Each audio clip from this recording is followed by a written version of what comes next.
That's not actually possible, but it is. And by the way, this is exactly why the reform happened. I mean, there were a lot of people, myself included, who thought that this was really a political impossibility.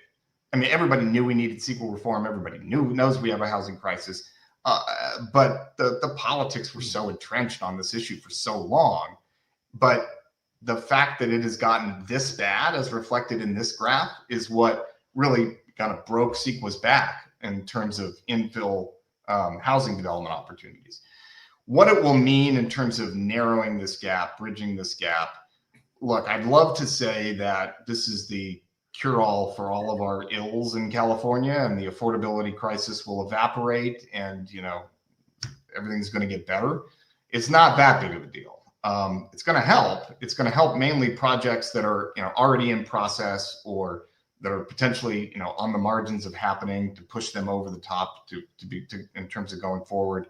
It will help projects that, like I mentioned, maybe were unable to get financing because of, you know, certain inherent risks in the entitlement process that mainly CEQA presented that now have largely been addressed.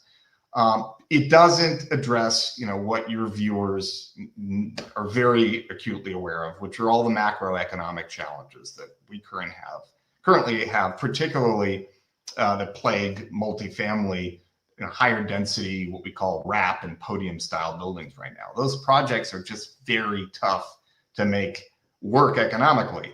And if because of interest rates and construction costs and land values and tariff risks, a project doesn't make economic, you know, sense on day one, no degree of CEQA streamlining is going to save that project, right? I mean, going from 3 years to 1 year doesn't save a dead project on day one. But if the project is, you know, potentially viable because the economic factors, you know, work, but it was just a matter of the land use being the, you know, impediment to it moving forward, I think what the legislature and the governor gave us in terms of this new tool is going to make a significant difference.